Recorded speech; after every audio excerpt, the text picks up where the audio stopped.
Terima kasih pemirsa, masih bersama kami tentunya dalam dialog bincang hari ini. Masih bersama Pak Yanu nih Pak. Wah, kita ngobrol tentang bagaimana ini potret kabinet hukum ya di pemerintahan Prabowo Gibran. Kalau sebelumnya kita udah ngobrol tentang ya tadi ya Pak ya, dikit-dikit ada juga komentar netizen terhadap kabinet yang katanya tuh masih jadi calon gitu ya Pak ya. Nah di segmen ini kita ngobrol tentang kondisi hukum di Indonesia Pak. Tadi sebelumnya Bapak juga menyampaikan bahwa kalau misal berbicara hukum itu tuh dinamis. Tapi tentunya ya Pak dalam segala aspek kita tuh ada namanya evaluasi. Betul. Nah ini bicara tentang hukum ya Pak, kemudian juga dalam Kementerian Hukum. Sebenarnya apa sih yang belum terselesaikan dari periode pemerintahannya Pak Jokowi? Ya, jadi makna dinamis tadi yang saya sampaikan itu dalam arti dia hidup, dan hukum itu hidup dan berlaku di masyarakat, sehingga aktivitas hukum itu diwujudkan dengan banyaknya laku dan perbuatan. Jadi aktivitas-aktivitas itulah. Nah, secara umum dari perspektif teoritik katakanlah hukum itu kan dia bersistem ya. Dia holistik, integral dan komprehensif. Jadi dia sesuatu yang utuh, menyeluruh dan saling terkait satu sama lain. Kita menyebutnya sebagai satu sistem hukum. Sistem hukum itu mulai dari kebutuhan katakanlah materi muatan peraturan yang nanti akan dipergunakan untuk menata kelola dan menjawab kebutuhan masyarakat dan perjalanan kehidupan bangsa. Juga kita membutuhkan aparatur penegak hukum atau pranata hukum atau struktur hukum yang bisa menjalankan itu. Jadi menjalankan ini ada peraturan yang bagus harus juga dilaksanakan oleh petugas yang bagus, kan begitu, sehingga nanti dia akan menghasilkan budaya hukum yang bagus. Nah, budaya hukum ini dalam perspektif teoritik itu disebut sebagai kultur hukum. Nah, kita memerlukan kultur hukum yang juga berubah dari periode sebelumnya, katakanlah begitu, dengan masuk pada periode ke depan yang ini sudah lebih dipengaruhi oleh kecepatan.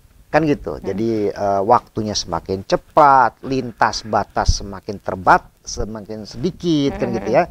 Hukum sekarang sudah tidak lagi sekedar mengatur tentang interaksi personal yang sifatnya langsung, kan gitu. Sekarang dalam perspektif yang lebih luas, misalnya dalam perspektif ekonomi, relasi antara seseorang dengan orang lain untuk beraktivitas ekonomi yang dijaga oleh hukum untuk menghasilkan kepastian tidak lagi secara manual, atau dalam bahasa yang lebih sederhana misalnya kita sekarang mengenal yang namanya e-commerce, kan begitu ya, kemudian yang dipengaruhi oleh instrumen digital. Nah, ini akan berpengaruh terhadap materi hukum yang nanti akan diperlukan untuk memberikan kepastian terhadap berbagai pelaksanaan kebijakan. Jadi salah satu tujuan yang paling utama dari hukum itu adalah menghadirkan kepastian, karena dari kepastian ini nanti akan menghasilkan keamanan,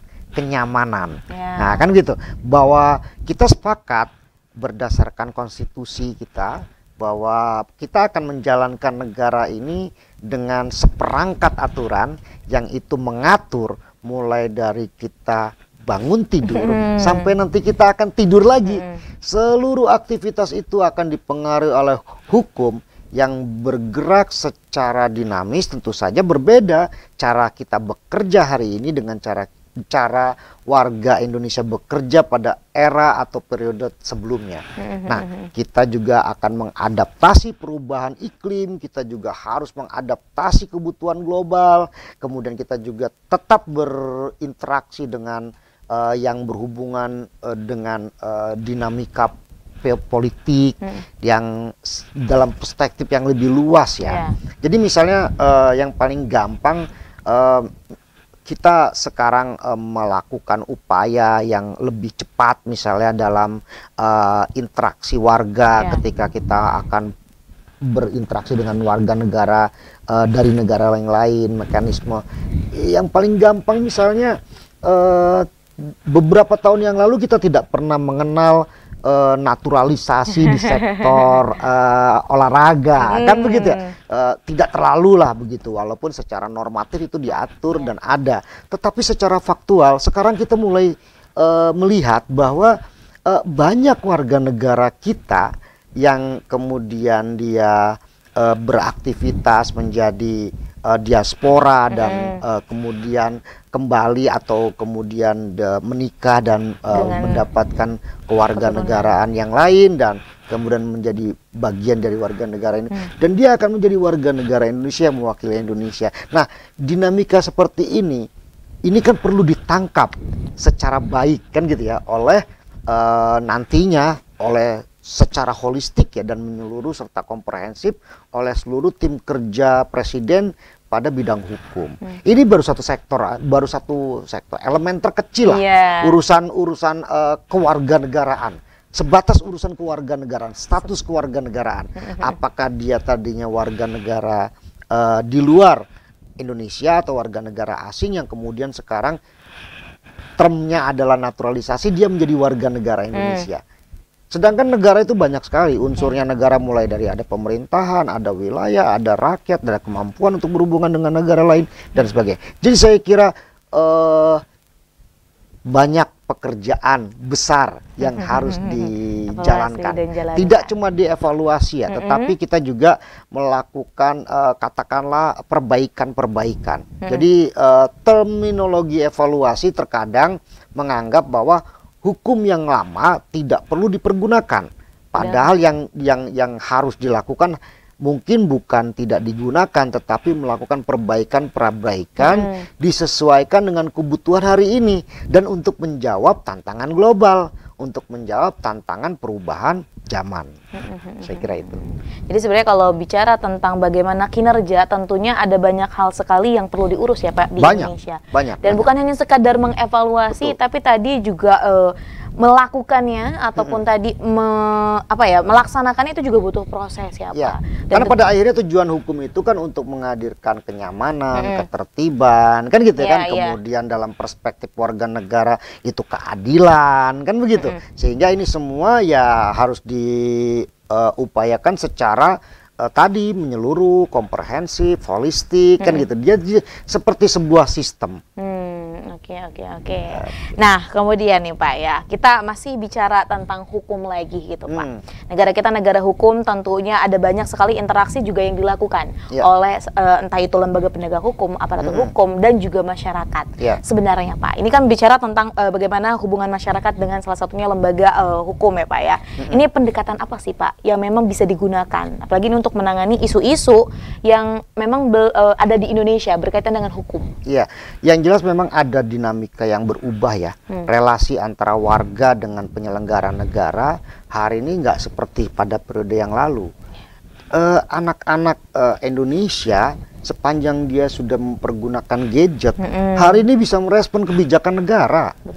Jadi yang merespon kebijakan negara itu bukan lagi sekedar akademisi atau mahasiswa. Ini anak-anak Indonesia yang masih sekolah SD, dia udah punya sense of justice. Dia sudah punya mindset bahwa dia harus tumbuh berkembang menjadi generasi yang bagus di Indonesia, dan dia lakukan itu dengan mudah melalui instrumen sosial media. Jadi lewat katakanlah kita platform TikTok, platform Instagram, dia bisa kritisi itu.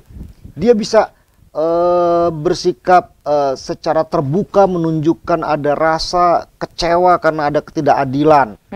Ini kita ambil contoh deh misalnya ya, ada peristiwa katakanlah pelanggaran lalu lintas gitu kan.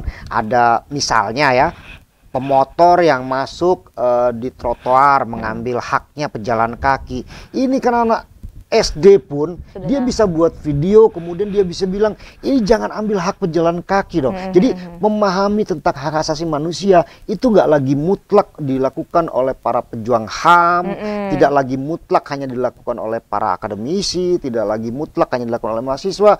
Anak-anak SD pun dia sudah bisa memviralkan sense of justice-nya, kan begitu. Nah, ini yang harus ditangkap oleh para penyelenggara negara, bahwa para penyelenggara negara sekarang tidak lagi berada dalam ruang tertutup, dia sudah berada pada ruang yang bisa kaca apa ya, bisa dilihat gitu. Betul. Jadi dia berada pada seolah-olah di gedung tinggi kan begitu, yang tidak terlihat orang, tetapi begitu dia mengeluarkan kebijakan, orang bisa akses kebijakannya, orang serta-merta melakukan kritik kebijakan. Dan itu bisa dilakukan tidak hanya oleh mereka yang memahami tentang basis pengetahuan atas kebijakan tersebut, tetapi juga anak-anak seluruh warga negara Indonesia, emak-emak, kan begitu ya? Iya. Bahkan katakanlah kalangan difabel, itu semua bisa merespon. Dan instrumennya bisa dengan cepat. Instrumen sosial media ini melampaui model interaksi antara warga dengan penyelenggara negara. Nah, ini yang harus ditangkap secara baik oleh kabinet hukum pada periode pemerintahan sekarang. Hukum harus bekerja sesuai dengan good interest gitu ya. Dari keinginan-keinginan baik yang tumbuh dan berkembang di masyarakat. Kalau enggak, hukum tidak akan efektif dan kemudian akan menimbulkan kritik publik, bahkan yang paling keras dia akan melahirkan protes dari warga. Nah, itu betul Pak. Dan berbicara tentang kemajuan yang ada, ya. Ini kan adalah salah satu manfaat dari digitalisasi ya Pak ya, yang semua kalangan bisa mengakses apapun. Tapi kadang juga Pak, ada sebuah pertanyaan yang kadang dilontarkan terkait dengan transparansi. Dan juga mungkin ini akuntabilitas. Ini seberapa penting sih Pak? Mungkin untuk pihak-pihak, salah satunya tadi kementerian-kementerian yang ada di Indonesia. Menurut Bapak seperti apa? Ide dan gagasan tentang transparansi itu sebetulnya tidak hanya terjadi pada hari ini. Ide itu sudah berlangsung atau terjadi sejak kita merumuskan awal konstitusi.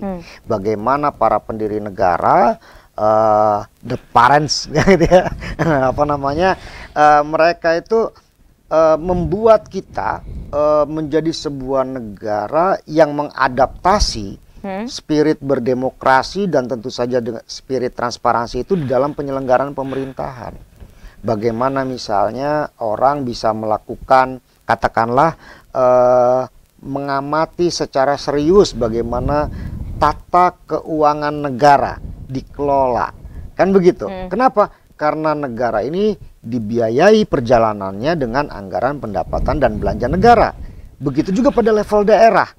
Warga dengan mudah sekarang mengakses apa yang akan dilakukan oleh para penyelenggara negara di daerah, para pejabat daerah, dengan melihat apa? Dengan melihat postur, dengan melihat orientasi, dengan melihat program yang ada di dalam anggaran pendapatan dan belanja daerah. Nah, inilah hakikatnya transparansi, sehingga orang bisa mengetahui negara ini akan bergerak ke arah mana. Jadi penting ya Pak ya? Penting sekali. Supaya apa? Supaya masyarakat juga bisa mengikuti ke arah mana dia akan menuju. Nah, goal pada apa? Katakanlah goal tujuan yang menjadi titik akhir dari perjalanan ini atau terminal akhirnya itu adalah kesejahteraan rakyat. Tetapi kesejahteraan rakyat juga kan terus bergerak. Orang awalnya hanya butuh kecukupan harian atau indeks kebutuhan minimum, kan gitu, kebutuhan fisik minimum.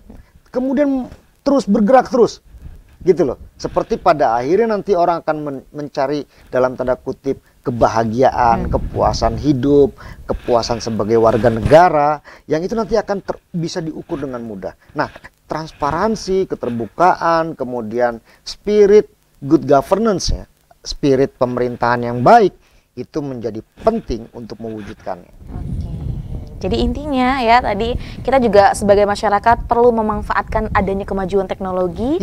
Kemudian tadi juga pemerintah juga bisa bersinergi bersama, salah satunya dari entah itu program-program ataupun nanti hal-hal yang memang rasanya ini pantas untuk masyarakat ketahui, itu silakan untuk bisa diekspos ya Pak. Jadi pemerintahan pada era sekarang tidak bisa lagi menjadi pemerintahan yang pinter sendiri, kan gitu ya? Betul tidak Pak. Bisa lagi. Semuanya harus menjadi pemerintahan yang kolaboratif, mengedepankan semangat kebersamaan, membangun sinergitas, kan gitu, dengan berbagai konsep dan model yang sebetulnya sudah ada, dan itu menjadi langkah-langkah yang secara normatif memang sudah ada, gitu loh. Nah, tinggal diwujudkan.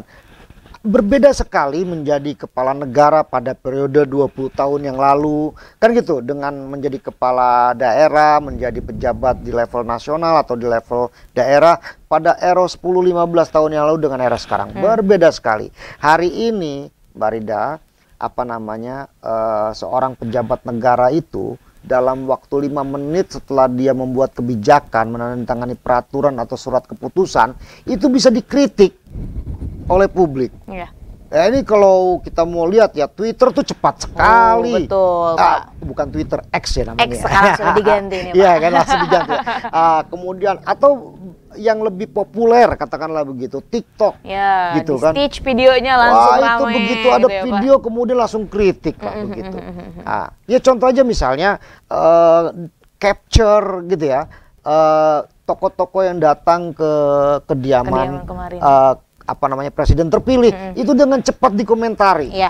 Cara jalannya kan gitu, pakaiannya kan gitu, yang itu tidak substantif, tetapi itu akan mempengaruhi katakanlah model berelasi nanti, gitu loh. Jadi saya sangat berharap ya, sekarang semua pimpinan, baik itu pejabat pada level pusat, pada level daerah, ya jangan lagi gaya-gaya seperti era Demang di masa kolonial itu yang tidak tersentuh oleh publik. Sekarang nggak bisa. Jangan begitu lagi ya, Dek. Karena nanti bisa viral ya, Pak ya. Iya. Betul. Wah, Pak, makin asik nih, Pak, perbincangan kita. Tapi kita akan break sejenak lagi nih, Pak. Dan kita akan kembali sesaat lagi, pemirsa. Maka dari itu jangan kemana-mana, tetap bersama kami di Bincang Hari Ini.